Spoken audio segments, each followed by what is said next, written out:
That's not very good. Let's try that one more time. How are you doing? Someone jumped. Ooh, that's fun. Well, thank you. Good. Oh, look, you're so polite. Okay, so I am Chris, the Comedy Bunny. You may recognize me from their coattails. And I am the keeper of the three-headed monster this afternoon. It's not really evening. So, I got a new job, everyone. Isn't that exciting? Yeah. Don't cheer like that. I'm proud of you, champ. There it is. Thanks, Dad. It's part-time as a janitor. I'm less proud of you, champ. Thanks, Dad. Very accurate. Boozy's very good at playing my father. But mostly because janitor is my fallback job. I do it a lot, actually. Because, if I'm going to be frank, I thought your name was Chris. I can do that too, Boozy. And it's easy, and it's basically just a light workout while listening to podcasts. So it's not too bad. Like, it works. But this job's been kind of weird, because when someone doesn't show up, they're just kind of like, can you clean their section? And I'm like, yeah, I guess, okay. Weird. So I went up to my manager, and I was like, hey, Kathy, how come when someone doesn't show up, I'm just expected to clean their section? I've worked a lot of cleaning jobs because I'm really good at failure. And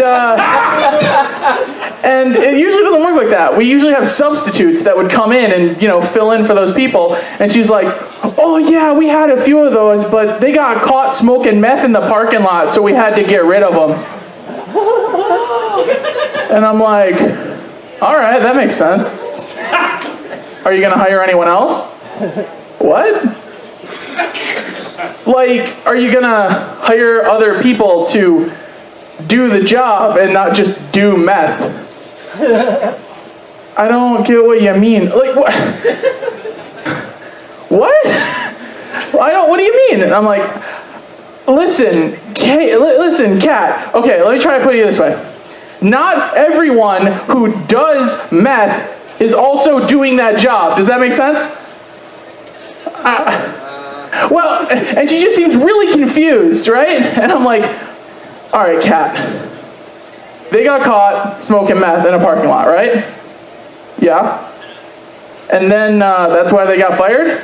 Yeah. And then it dawned on me, Kat, do you smoke meth in the parking lot? Well, yeah, but I don't get caught. Ah, there it is. There it is. That makes sense now.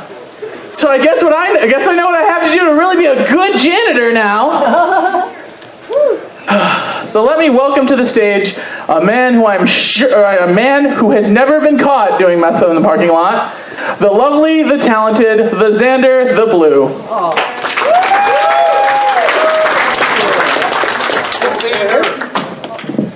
I got it. No, I don't. Wait, where is it? Oh, here.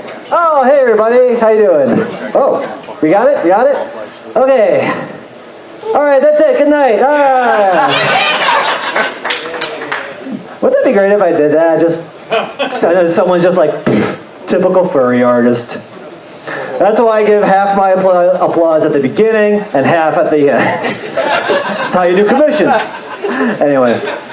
Oh, man, I love this setup. Shout out to AV. I love that I got a clock there. So, I can, flash back to my intro where I got applause if I bomb it all. It's like, yeah, that joke didn't go back well. Oh, man, remember at 4203? Those were good times. So, anyway. Thanks for coming out, obviously. Thanks for braving the harsh weather. We're trying to get a sacrificial tauntaun outside. I'm from Chicago, and on the way up here, we stopped by a gas station, and in the back there were 3 rooms, and it says men, women, and bait. I just want to run up to the front hey, your gender-neutral bathroom's all wriggly.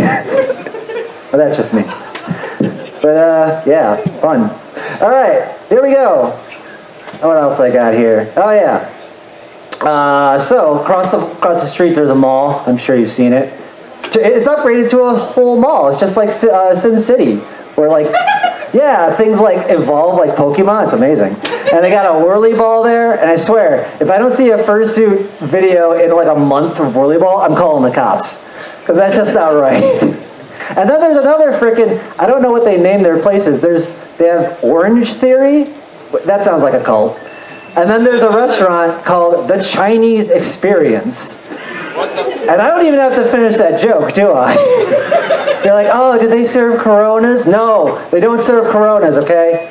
But anyway, yeah, nobody was going there, and me and Chris were just watching, just like being like George Lucas, like, it's like poetry, it rhymes. But anyway, let's see what we got here. Oh, so, I was watching, it's hard to be a comedian these days, obviously. You can see it. You can see how it's going. But anyway, I was watching Seinfeld talking about how he doesn't go out to college campuses anymore because it's too politically correct. I'm like, really? What's this edgelord Seinfeld doing anyway? They like post it on the 8chans, like make some spicy memes or some shit. You're gonna see like George. Listen, George, I think you're being a cock. But I know, I checked out his stuff, and he was just like, he was doing a Type 5 on Colbert. It's like, alright, listen you guys, I think buffets are shit. Okay, that wasn't the bit, but it basically was. I'm like, you know what, Seinfeld, that does offend me. The buffet is the most American thing we have. You can't tell us when to not eat. That's how we celebrate freedom. Christmas and Thanksgiving and 4th of July. Who the hell does he think he is? Look, I know buffet sounds French and everything, but look, I gotta tell you, it just don't let it turn you off. I tell you what, I'm going through a midlife crisis now, and I have the best midlife crisis. And do yourself a favor. Some people buy sports cars. I got a bidet. Yeah. Anybody here use a bidet? No. Yeah, see, come on, scream it out, be proud. Come on, it sounds weird, I'm like, bidet, but I'm telling you, if we just market it correctly, it could sweep across the nation. Just be like, hey guys, show your asshole who's boss with the Power Ass Washer 5000. Like, you like touching your butt? No. Well then get this. Oh shit. Literally. Yeah. So, I can't read my own writing. That's fine. So, a lot of people have noticed that both myself and Alkali have lost weight recently. And thank you very much. People ask what our secret is. There's this crazy new drug out called weed. It's a great diet drug. It's like diet drunk, okay? Or smoke zero, I call it that as well. Look, if you just lock your snacks in a gun safe, you're fine. Or just make sure Pepper Coyote is not near a phone, or else he'll order all the crave cases in the area to go to your house. They'll just fucking start just handling and boom, boom, boom, boom, and they'll just show up at your door. It's weird. Anyway. No, it's been great because, we'll just do that instead of drinking mostly, and that's been working for us. So there's your tip of the day. Not a great tip. But anyway, I would really recommend, we really love getting blasted and going to art museums. That's our new favorite thing. And honestly, they should just sell it out front. They would both do so much better. It's like, here, you need to take this first to truly appreciate what you're about to see. So, we went into the Wisconsin Art Museum blasted, and they have this amazing, I think it was in Madison, you can look it up, there's a sculpture known as boner goats. Yep.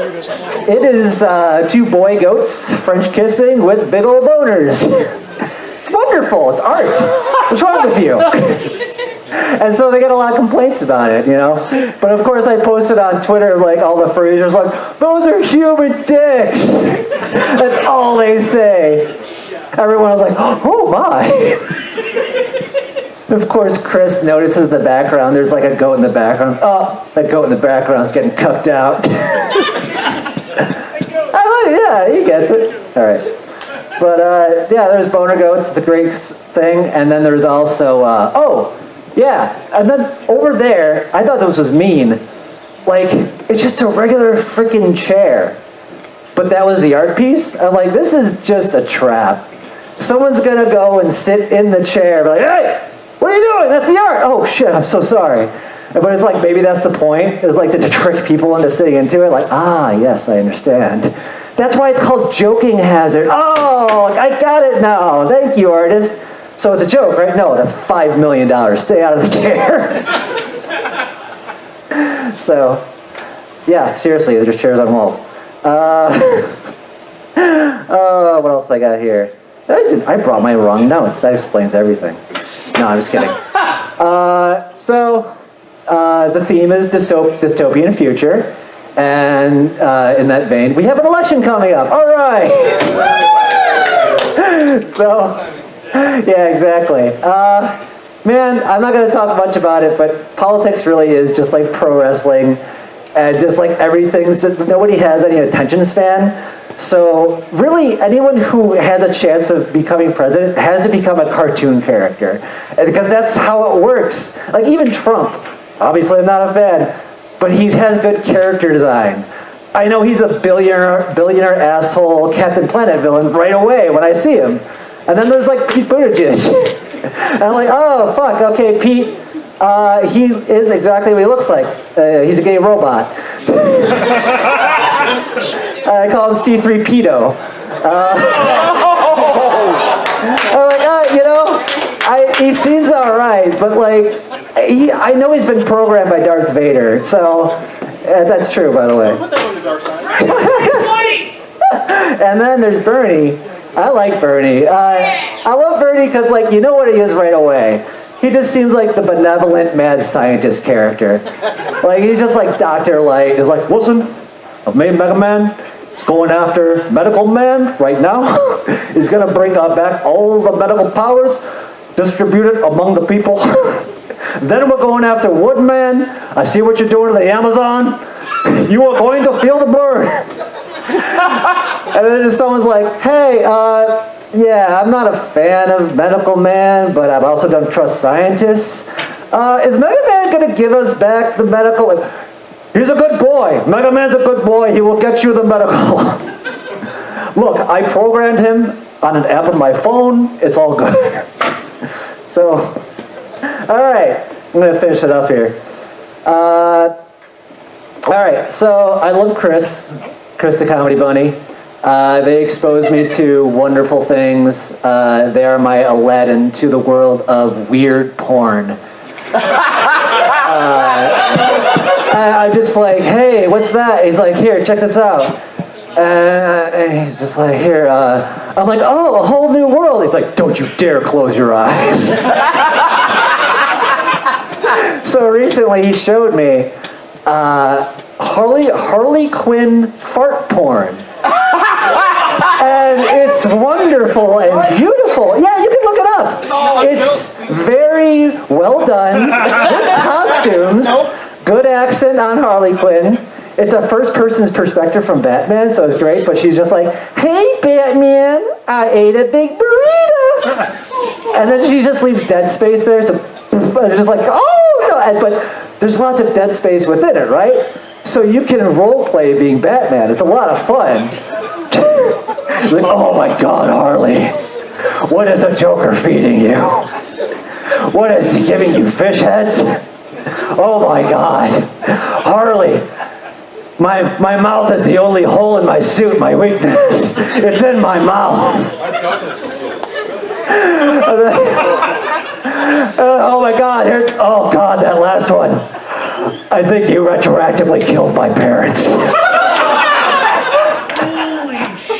Anyway, I'm Xander, the classy dragon comedian. Later, bye.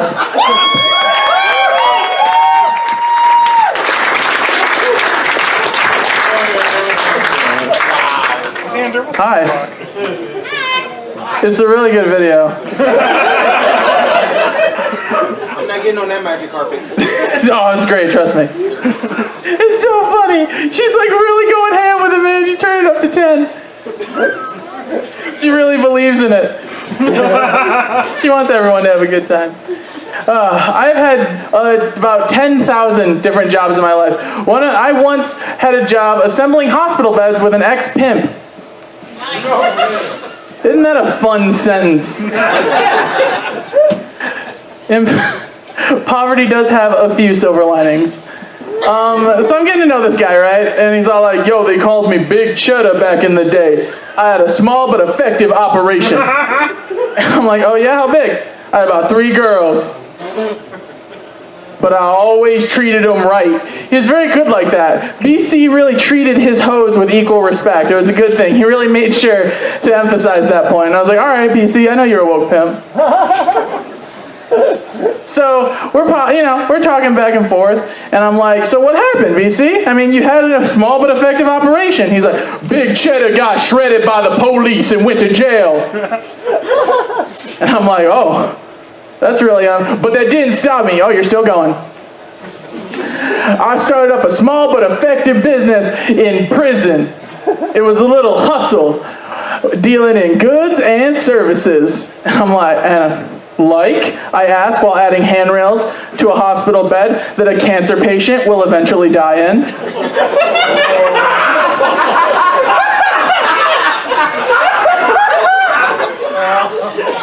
Really popping for that cancer patient, huh? Cancer's hilarious. Anyways, I had about 3 boys working that cell block.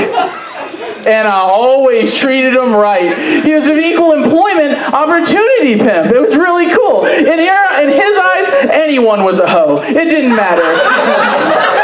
It was beautiful. And so I'm like, all right, BC, good to hear it, man, good to hear it. And he's all like, but I'm out now. And I'm like, I figured. And I'm only doing normal work, on the up and up. And I'm like, oh, good to hear it, man. I'm good to hear it. And he's like, yeah, I got my own little business even, legitimate. And I'm like, good. What is it? It's a sex therapy clinic. Do what you know. Yeah, it ain't nothing too big. Just a small little clinic in the middle of the hood. I got about, let me guess, 3 girls? That's right. He smiles. And now say it with me now. He always treats them right. Now, I had a better transition talking about how BC's lawyer would have been boozy, but they screwed the order on me. So bring up Alkali Bismuth!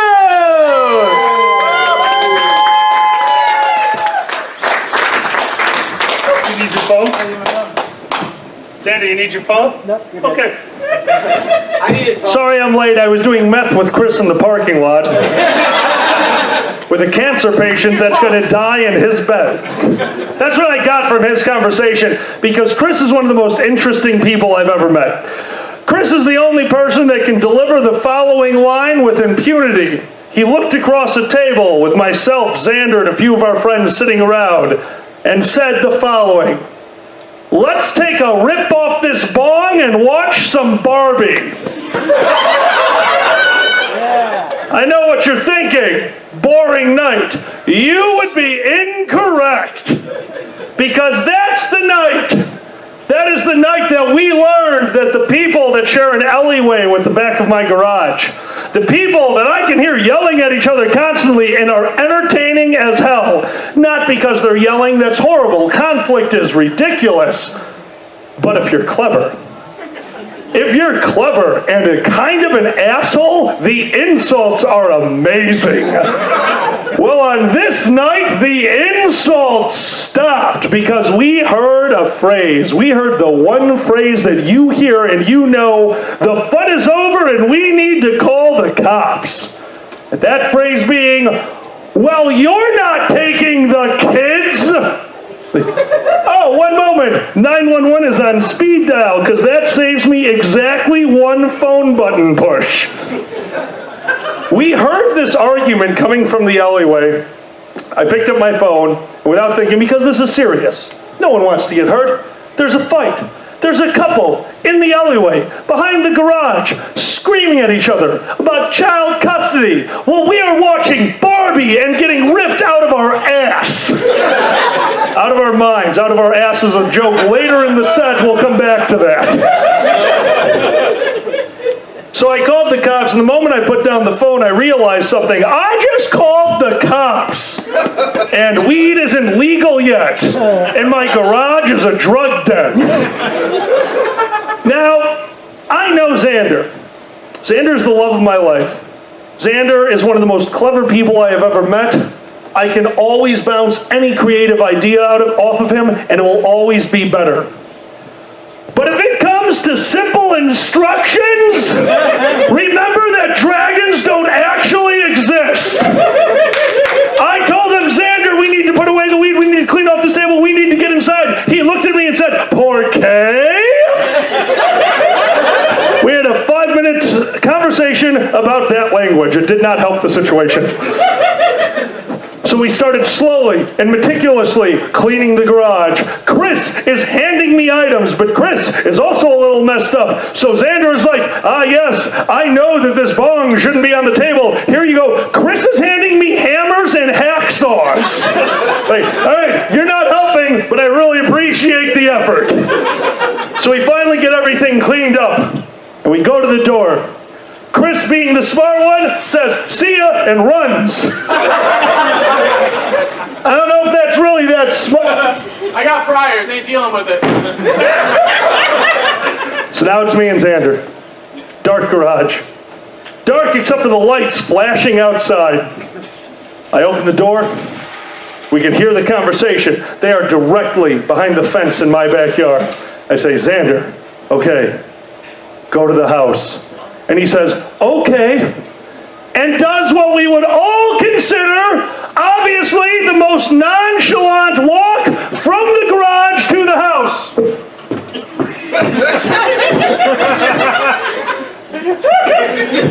Goodbye! All right. Well, now I'm in the garage, and there are 3 cops looking over my fence into my backyard, and they know who made the call now. So I walk out of my garage, step into my backyard. The police officer makes eye contact with me and does the following. I have no idea what that meant. All I do know is I haven't been pulled over since then, so I appreciate it. I went to my notes and went to my porn instead. God damn it. So I don't know if you guys know this. I do improv, which means that I usually write my set backstage, and sometimes I forget what my notes mean. I just wrote, "It's funny to me, drinking." That's wonderful work, Alkali. Thank you so much. Pretty sure when I ran away from the cops, they're just like, "Oh, gay Lincoln." I was just recently in the Otherworld Stories panel, and we ran out of time. There's a story that I have loved for years. And that story is my buddy John, who, his wife is here, and John ditched me. That's why he's my best friend. Hi. You see, years ago we played a live-action role-playing game, a LARP. This LARP was near him. This means that instead of sitting at a table playing D&D and gaining more weight, we go out to a forest, run around until we vomit, and beat up our friends. It's therapeutical, don't judge me. Well, on this particular day, it was time for myself, my crew, and John to face off against a throng of shield-wielding goblins. And I looked at John in front of me, taking a step back from the front line, readying my magic powers, and said the code word.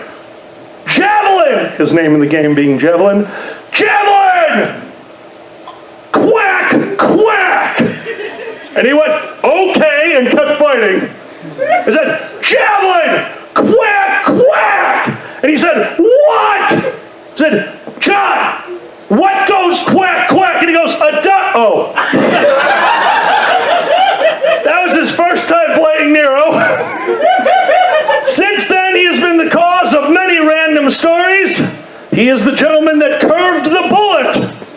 He's back now, so I get to make fun of him. Legitimately, I wrote on my notes prior to this, make fun of John in all capital letters and then a bunch of blank spaces. So, miss you. John's such a wonderful guy.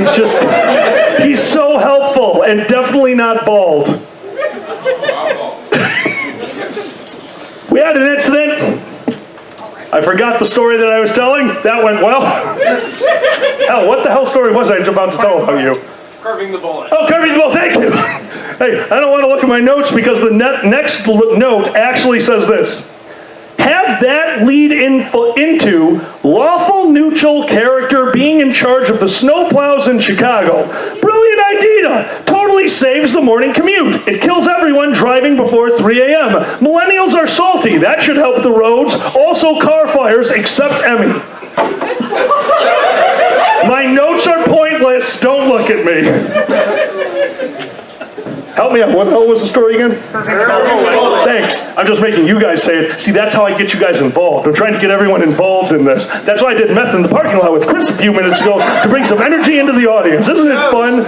Did you just tell me to choke? I'm in. All right, so curving the bullet. Once again, back to Nero. I was 6'7". Played the game for 9 years. I am ready for anything. What could kill me? Well, that guy could kill me, apparently. And he wiped the floor with me. And we were in a battle. Huge battle.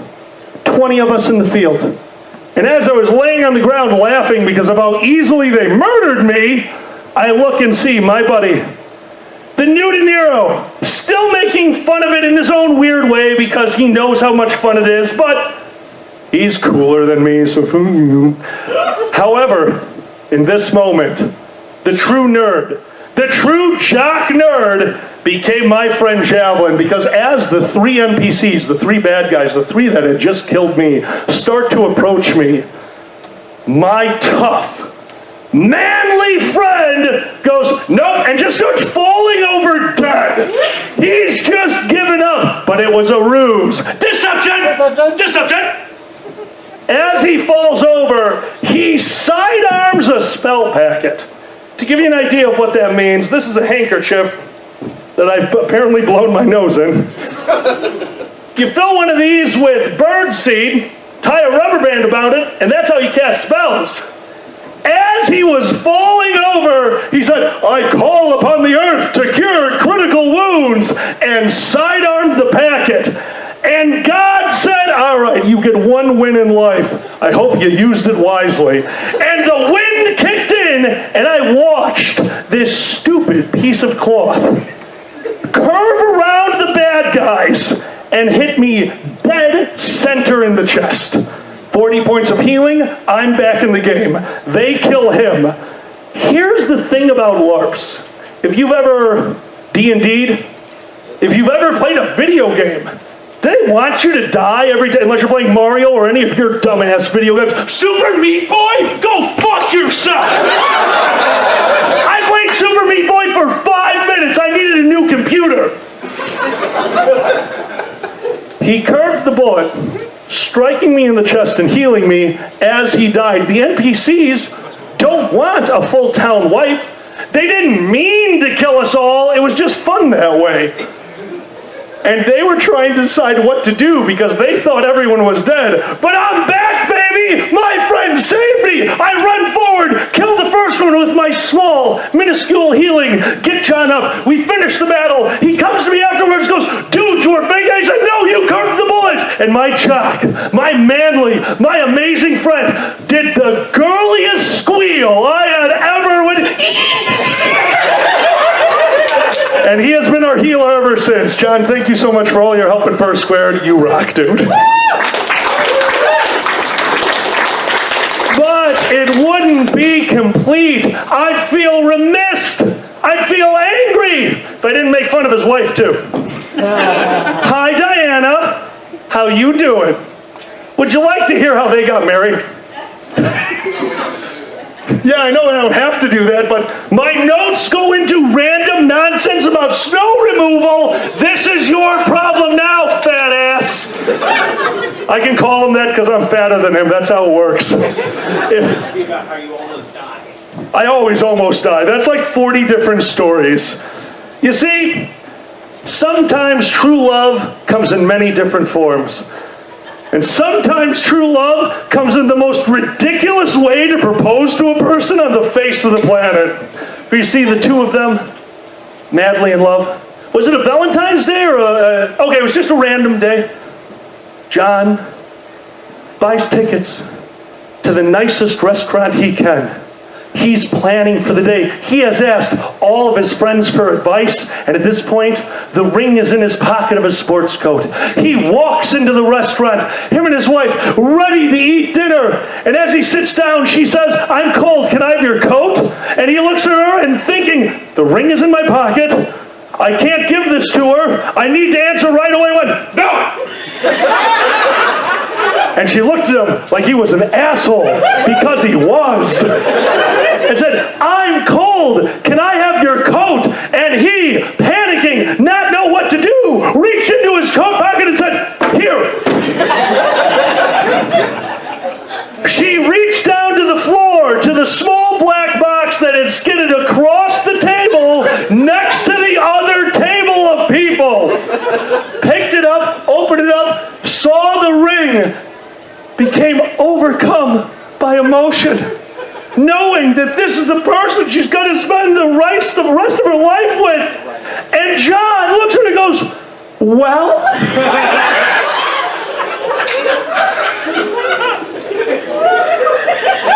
But it's okay. I know you're all worried.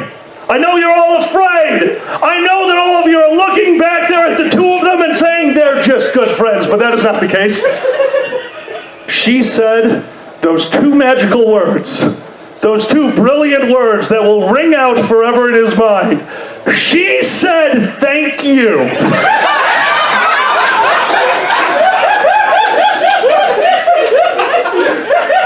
Immediately recognized her mistake. They had the wonderful moment. But that's not the part of your proposal I will remember. The part of the proposal I will remember is the next day. All of us waiting to hear the news. All of us wanting to know where she goes. And finally, in a small chat group saying, "John, we know it happened last night. What was the result? What happened on this momentous occasion?" The very first message he sent was she didn't eat her steak. Excuse me. They had one nice dinner. You eat the steak, Diana! We had a lot of incidents with Diana and steaks. We took them to an all-you-can-eat meat restaurant. Fogo de Chao. A waiter came over to the table and said, "Is there anything I can get for you?" And John looked at him and said, "Yeah, could you set a piece of filet mignon on fire? My wife likes shoe leather." She got her well-done filet mignon, and we entertained our waiter to no end. So at the end of the meal, he came over and said, "I would like to celebrate with you. Is there any kind of dessert I can bring you?" And I said, "Yes, creme brulee, one of my all-time favorites." John was like, "Oh, do you have a cock and boosh?" Diana says, "Do you have a can of Cool Whip?" For their wedding, on top of their wedding cake, we had to give special instructions to all the people in charge of the food order, because the rest of us got little pieces of cake. It was delicious. It was so wonderful. Honest to God, you had one of the best weddings I've ever been to. But it wasn't good enough, because Diana didn't want a piece of cake. I know Diana. She would have sat there, she would have politely eaten the cake, and she would have been happy. But that's not happy enough. So for their wedding, all of us got together and basically got the representatives of the venue to get a punch bowl and put a piece of cake no bigger than my phone in the bottom, and then take 3 cans of Cool Whip and under the table, under John's feet, was the creme de la creme. And Diana, always remember, in that day, you knew that all of your friends loved you. Because on that day, we bought her a gallon of sprinkles. Hidden under the table at a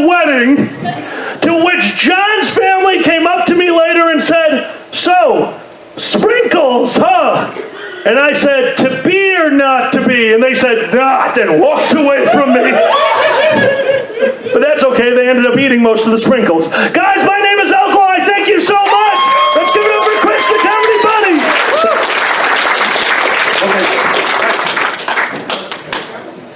Alkali, the point of doing meth in the parking lot is not talking about the fact that you do meth in the parking lot. You don't get caught.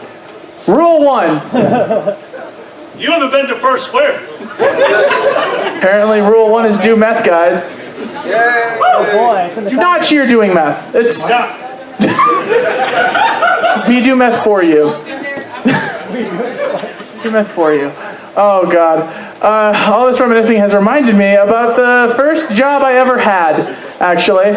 I was summer, and I was chilling in my basement with, some friends, and my mom yells down from the foot of the stairs, "Hey, you're like 13 or some shit, right?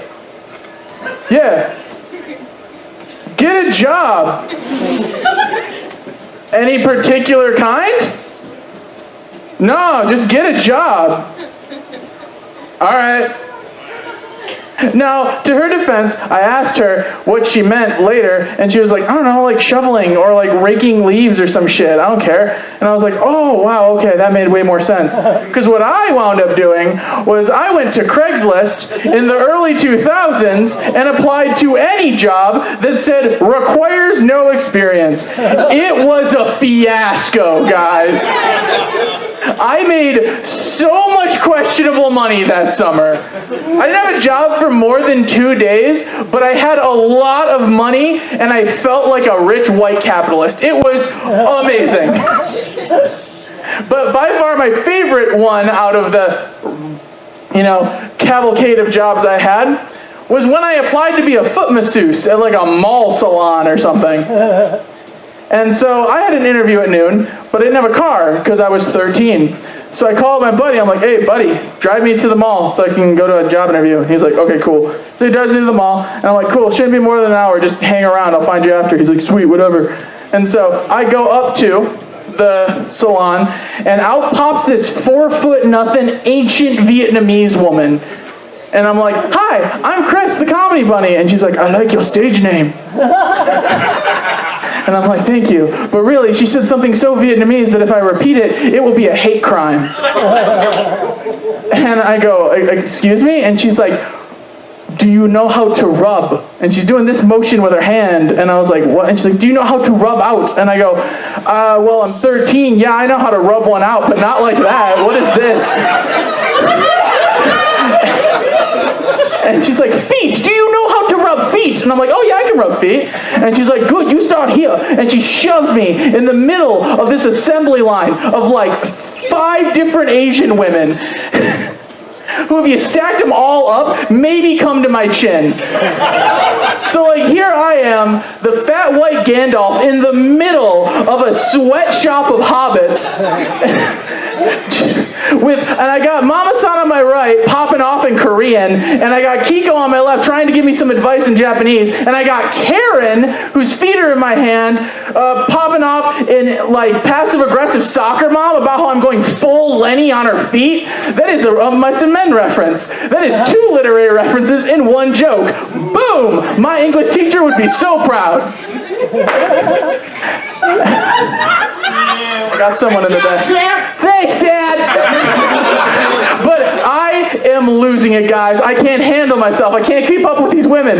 It's insane. And I just don't know what I'm doing. But then I think back to my mom's words. Hey, get a job or whatever. And I go, my mom's right. This is for my own good. I trust my mom's judgment. She wanted me doing this for a good reason, right? So I'll survive. I'll persevere. And so I persevered to my lunch break. And then the old lady comes up to me and she pulls me aside and sets me down and looks me in the eye, and in the cleanest English I have heard all day, you are so bad at this. Just so bad. You crush poor white lady feet. You're bad for business. But you're a hard worker. So I give you your full day pay, but you never come back.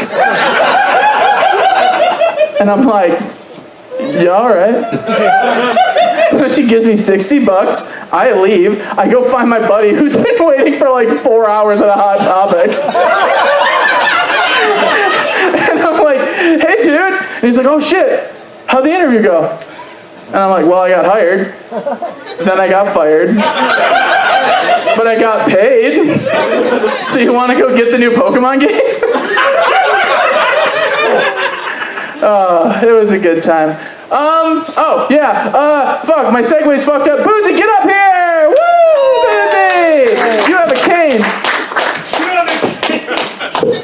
Oh my god. Sound like a pirate. It's like the fucking graveyard of phones up here.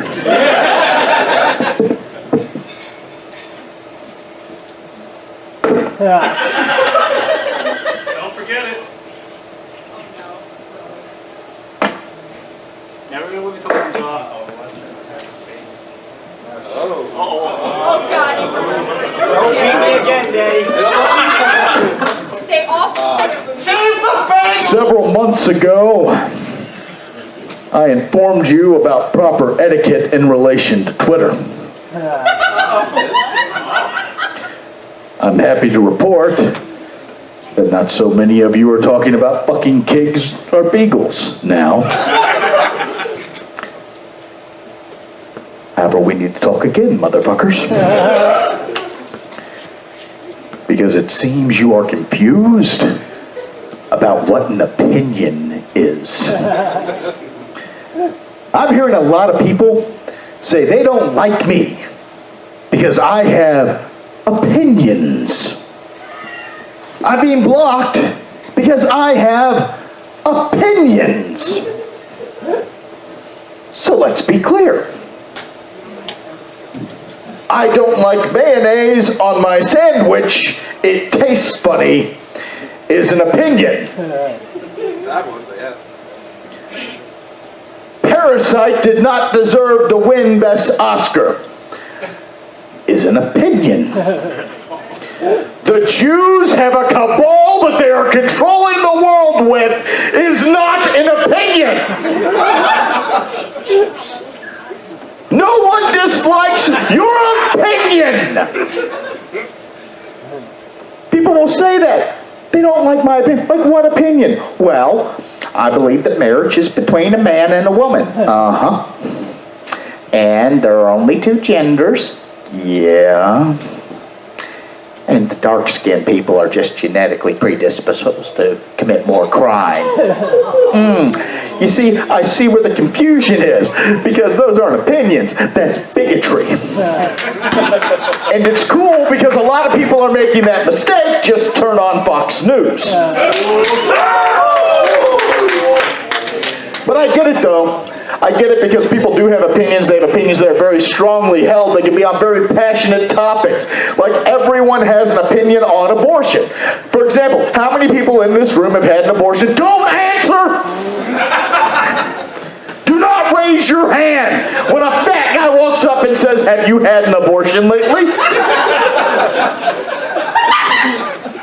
Many people seem to choose to express their opinion on that topic the way every red-blooded American expresses their important positions on important topics by putting it on the back of their fucking Pontiac.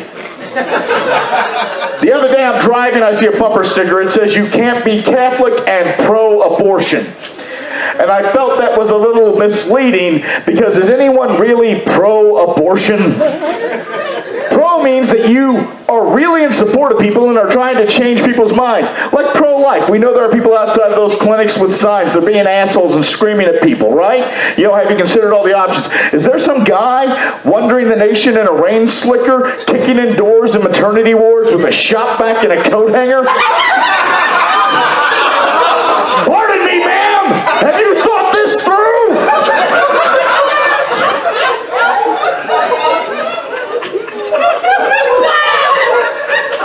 Killing it, Dad.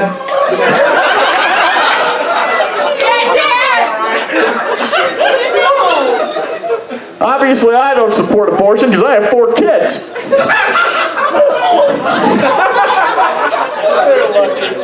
Although, I'll tell you what, I can't just get on that side of this. for misnaming things, like using misnomers in their labeling. Because on my side of it, I am a dyed-in-the-wool liberal. Like, somebody tells you you don't have the right to govern your own body, I'm going to punch them in the face because I'm pro-choice and I choose to punch you. But let's just be clear, we're not great on our side either. We use misnomers like Planned Parenthood. I mean, Planned Parenthood does a lot, okay? It promotes sexual health, reproductive health. It gives out free medical exams, right? But nobody can deny that one of the big things you think of with Planned Parenthood is abortion, correct? Which is kind of misleading because in my mind, if you have to get an abortion, it's anything but planned. Like, there's nobody out there planning to get an abortion, and they're like, people are going out and getting those, just getting them. Like, you know, there's someone somewhere with a punch card where the 10th one's free. Like, there's some 15-year-old going, I really want to keep this baby, but like this in my Jersey Mike's card, if I get one more. Jesus Christ. I like the fact that some of you are uncomfortable right now because it should be an uncomfortable topic.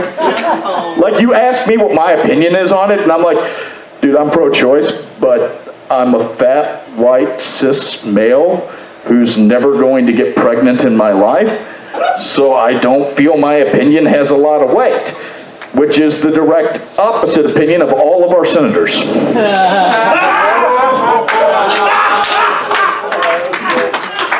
I do expect some of you to be a little uncomfortable, though, because for a lot of people that is a religious topic. People cite back to their religion, and I am from the South, but I have learned that the Midwest is very religious, right? Like, in the South, we're religious. Up here, you all are fucking terrifyingly religious. Like, I'm on the drive to Fursquared. I'm going through Ohio. I look over on the side of the road, and there's just a giant stone cross, and all the words of it were, "Get right with God." And I'm like, that's a threat.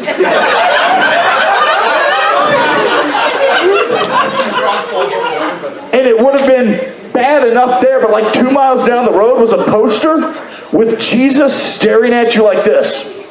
And above it were the words, "You will die. Do you know me?" I'm like, why? Do you want to make sure there's no witnesses?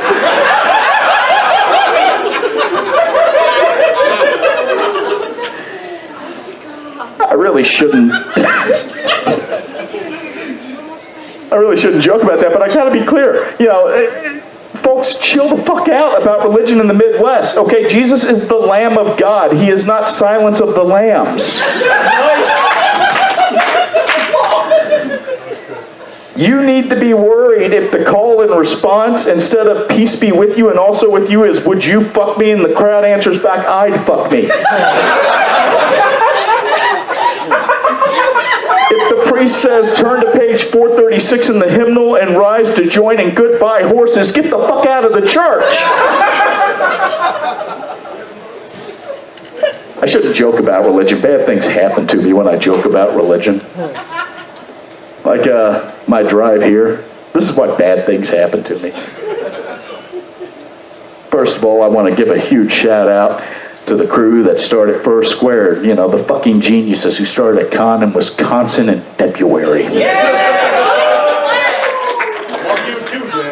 My drive to Fursquared should have been 12 hours. Should have been 12 hours. And you know what? It started out really clear. I left home at like 6 p.m. Would have put me in here about 6 a.m. Time. And then I'm driving through western Pennsylvania and the road's clear, and then God ejaculated on the highway. And they closed the highway and directed me off the highway onto a 2-lane road that went up a mountain pass, down a mountain pass, narrowed into a 1-lane road, where I came up on a semi-truck at a stop sign with its 4-ways on, and the son of a bitch inside was asleep. Like, he just decided that's the best place to take a nap, completely draining the road, right? I named him, by the way. He is now Sammy the dipshit trucker. I had to do a 3-point turn, because there's no way to get around Sammy the dipshit trucker to go back up the mountain pass. And a lady comes around the corner, starts to fishtail, and I had an important choice to make. My kids' lives are the snowbank. And after my wife grabbed the wheel and put us into the snowbank, because, you know, I'm still making payments on the car. The kids I own free and clear. We found that we could not get out of the snowbank. We were stuck. We were stuck with no cell phone reception on a dark, one-lane, snowy road on a mountain pass in Pennsylvania, and no one knew where we were. Folks, I looked at my kids, and I'm like, well, the baby's got a lot of meat on him.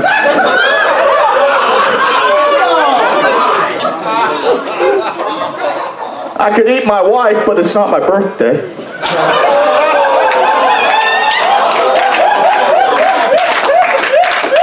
I did have a Savior, though.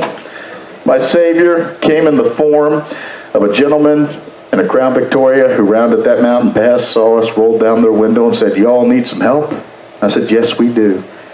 He climbed out of his car. He looked at me, and folks, he had hair going down to here. He had a massive beard. And he had a corrections uniform on. Prison guard Jesus came to my rescue. Everybody finds Jesus in jail, but they don't expect him to be the one who's locking the door.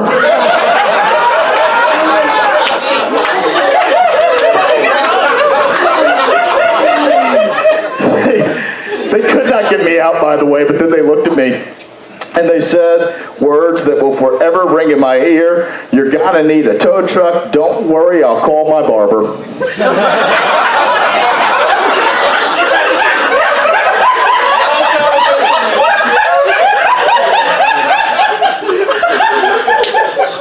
I shit you not, they called their barber. Apparently their barber had a tow truck. Now, I didn't have cell phone reception at the time, so the barber's sitting here and saying, "Well, I can get there, but I'm on the other side, and it's going to take like an hour and a half to get there. Is that okay?" Like, what the fuck am I going to say? "No, it's going to take too long, man. Can't wait for you."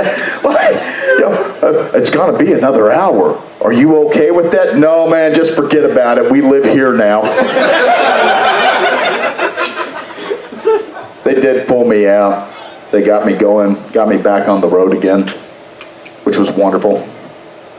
But the good thing about being there is I got to write a little song with my kids for the 2 hours we were in the car, because that's how we bond, is I get to write music with my children. Do you want to hear the song? Okay. It's real easy to pick up, right? Sammy the dipshit trucker shouldn't have a CDL. He fell asleep at a stop sign, made my life a living hell. All of the other truckers said that Sammy's driving stank. That's why they wouldn't let him smoke any of their trucker crank. Then one snowy Fursquared eve, Sammy came to say, "Boozy, with your car so full, I'm gonna be a great big tool." Then all because of Sammy, Boozy wound up in a ditch.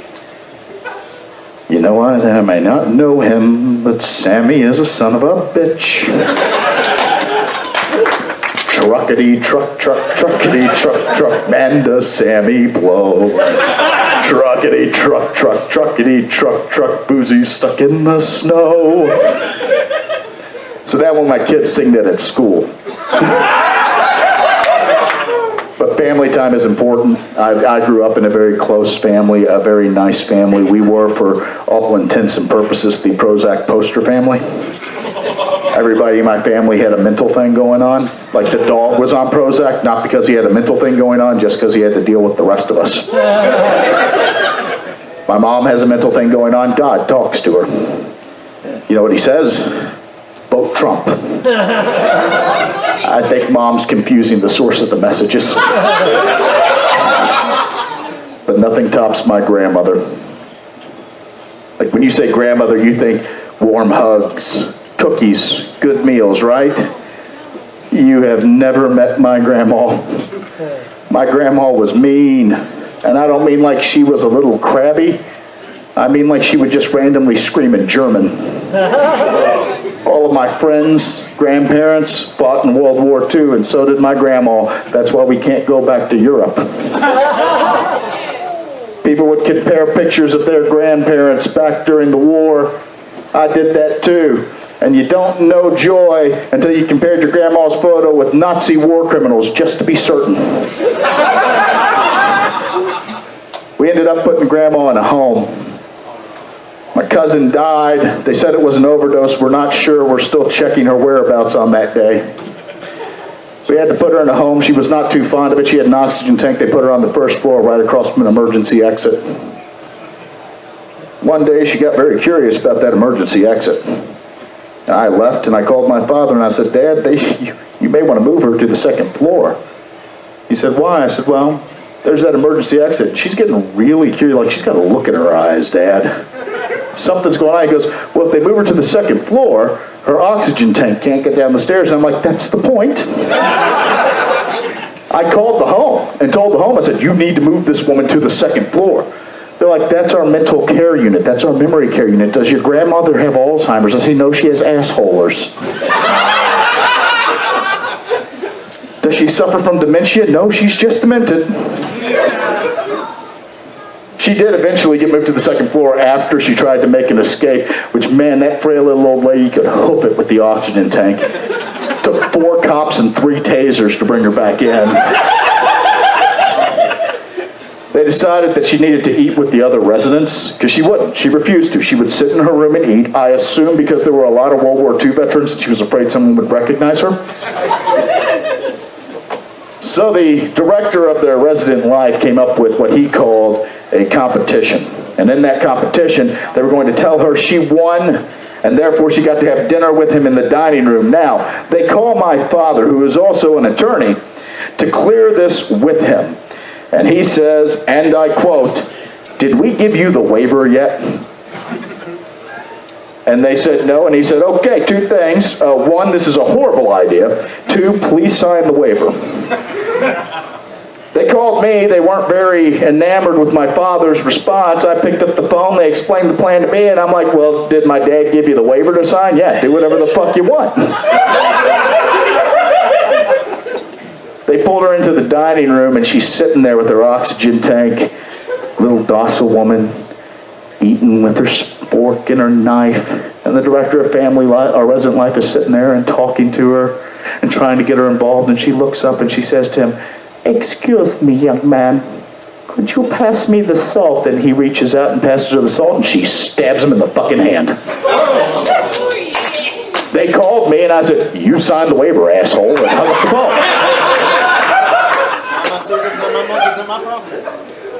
I shouldn't joke about Grandma, though.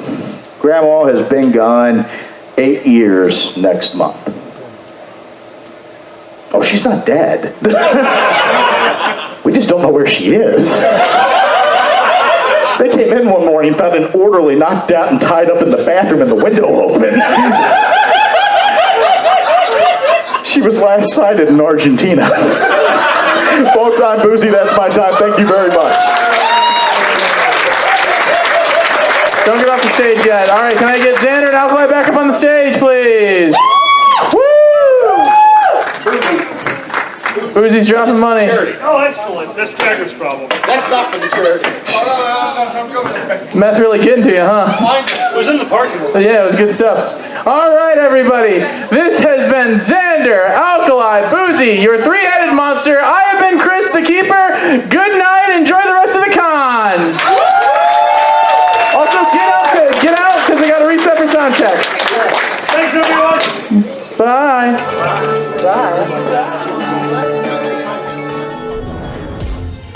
Silver Gato Man, he bought me a coffee. Silver Gato Man, here is the song for thee. He likes to video all the panels at the cons. You should go and watch them whether they are short or long. Silver Gato Man, you video that's not a jibe. All of you go to his YouTube channel and like and subscribe.